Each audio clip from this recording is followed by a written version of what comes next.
Hey everybody, this is the Crossman Sports Talk Podcast, episode 28. How's everybody doing tonight? Once again, I'm Evan. I'm Pat. I'm Gavin. Brian. All right, we're going to get this ball rolling. We're going to start off the bat today with this day in sports history.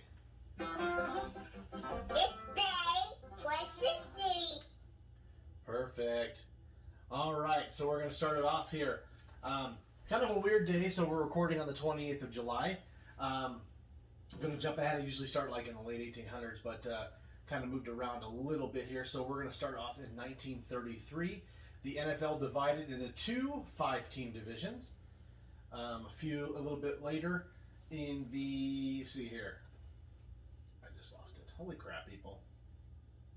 1984, the 23rd Modern Olympic Games opened in Los Angeles. This one you guys will like pretty good. So this is in 1993, Seattle Mariners. Ken Griffey Jr. is the third to hit home runs in 8 straight games. Whoop whoop. 1996, Darryl Strawberry hits his 300th home run. Darryl. This day, when? In 96, New York Yankee Darryl Strawberry hits his 300th home run. Jesus, 1996. Yeah. He already had 300 in 1996. My lord. Cocaine's a hell of a drug. It is. Booger sugar is something else, I tell Gotta you. get that booger sugar in you, baby. And then 2019 was the 106th Tour de France. 22-year-old Egan Bernal becomes the first ever Colombian and Latin American winner and points champion. So congratulations to him. So that's a quick jump around for this day in history. Next, we're going to jump into a little bit of NFL news. Now, I know this happened, a couple weeks back, but I wanted to kind of get your take on it.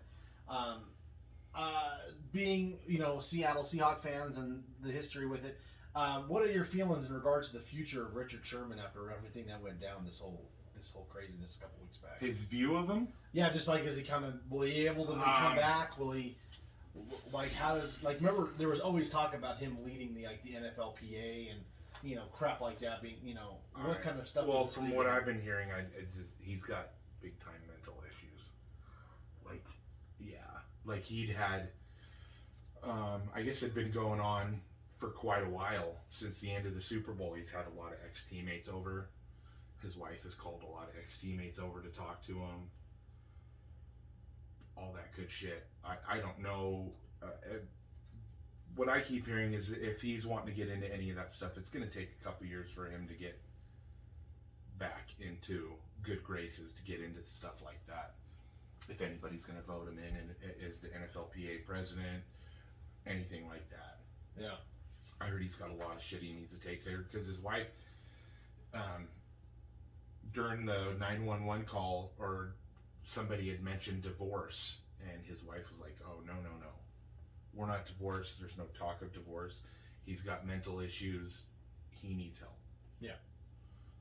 So, I don't know. He just got into some booze and a couple bottles from what I hear and just had a bad night. Well, it happens to everybody. You know what I mean? There's nobody. These guys all these athletes are put on a mantle, and everybody, like they talked about for years. You're picking an athlete as your, who you look up to in life, yeah. And it's Right. And I remember Barkley had something years ago. Yeah. He talked about to where he says, "No, I'm not. I shouldn't. I'm not. Don't look up to me. Don't look up to me." And yeah, you can look at an athlete and admire him or whatever like that.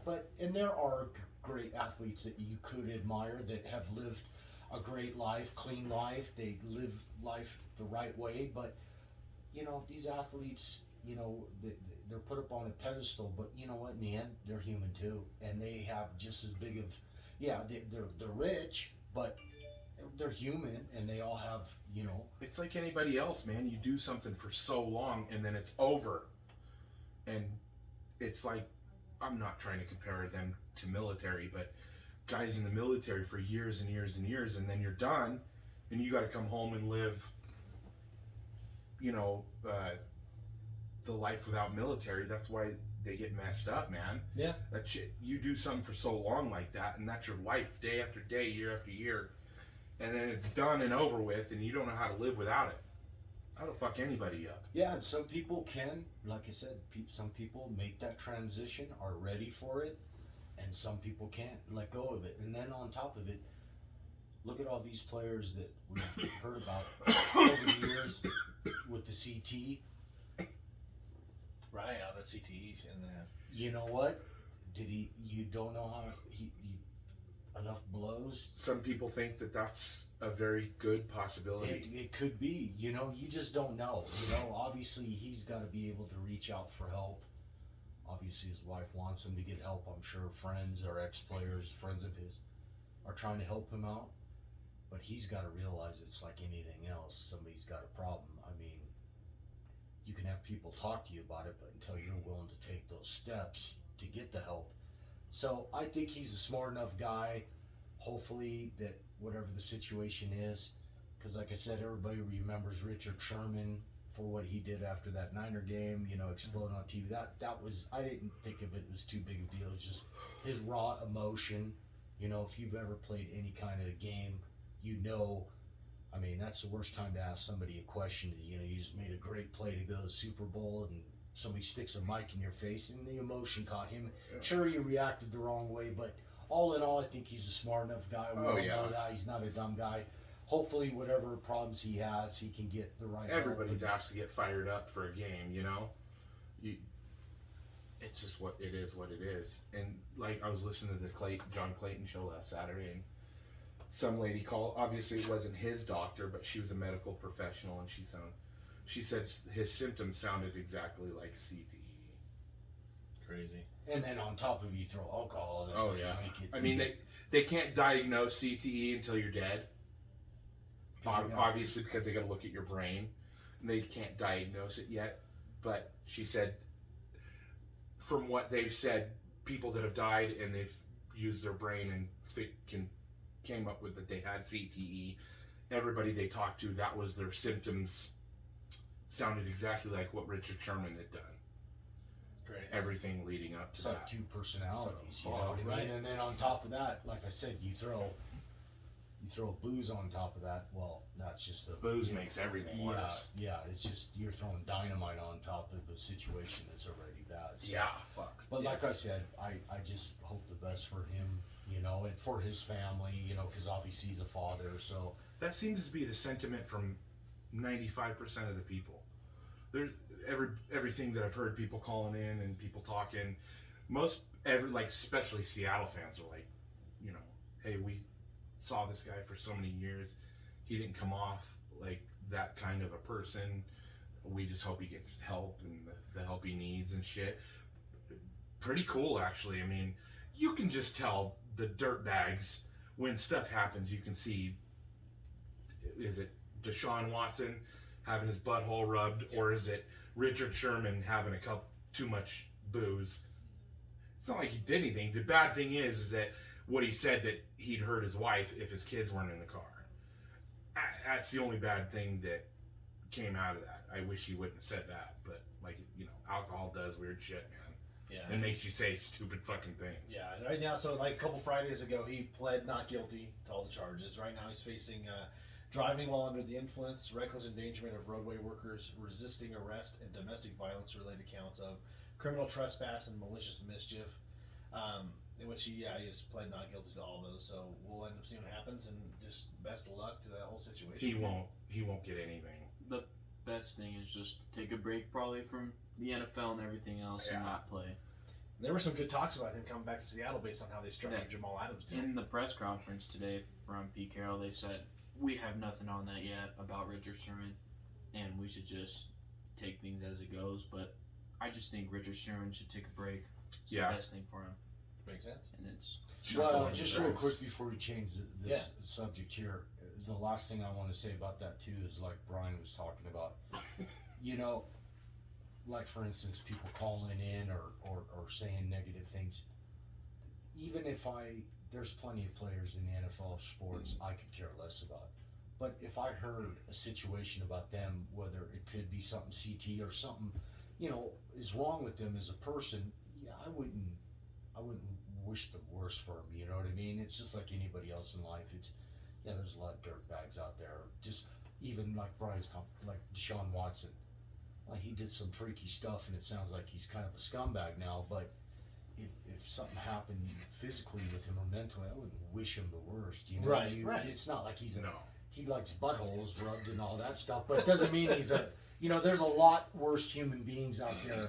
You know what I mean? It'd be a different story if he did. If something came up, rape or hurting children, then it's a different. That's a ball different game. story. Then it's Right. a different ball game. But he likes his butthole tickled. Who And cares? I just use him as an example. Right. That doesn't make Deshaun Watson a scumbag. Now, if he rapes one of these women, then you're a piece of shit.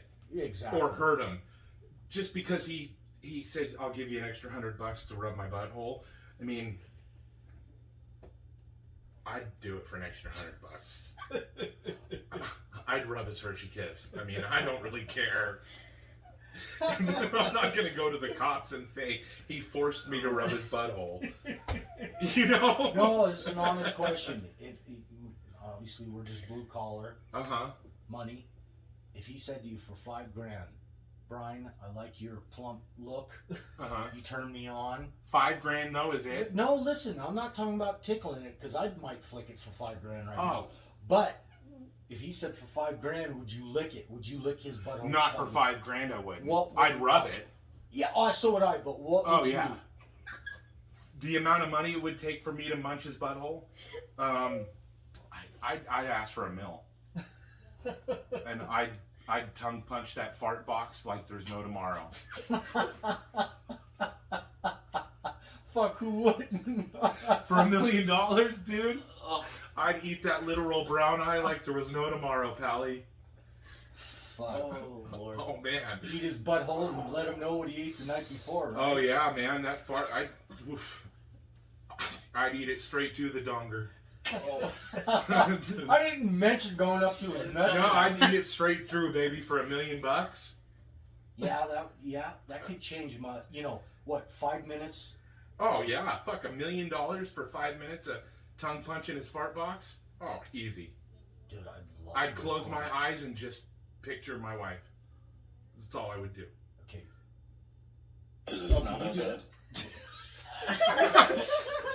I didn't mean it like that. They're fine. Whatever.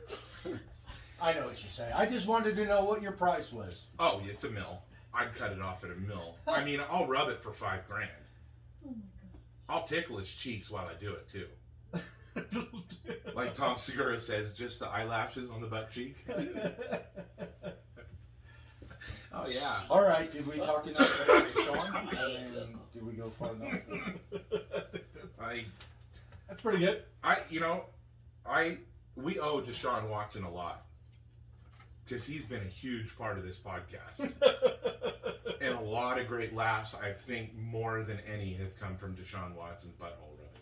I think that's come. Yeah, I've heard compliments on that one too. So Yeah, we owe you a lot, Deshaun. Thank you, by the way. Deshaun, thank you, and for us mentioning your name on our podcast, and we'll take checks or. And I'm dead serious, dude. I will tongue punch your fart box. Just if you're interested and if you're listening. we'll push to get him to listen. Do our best. Send the Texans a text. Would that be funny? You wake up tomorrow morning. I got a voicemail from Deshaun Watson. Hey, Brian, it's Deshaun. Heard about your love for my butthole. He slid into your DMs. So if you check your email out, I sent you a ticket. You do a favor. Address to my mansion. You do me a favor. Take a little video. Just stick your tongue out weird. I just want to see what it would look like. Brian, do you take MasterCard, Visa? What do you take? I don't really care. You can Venmo me. Maybe your price.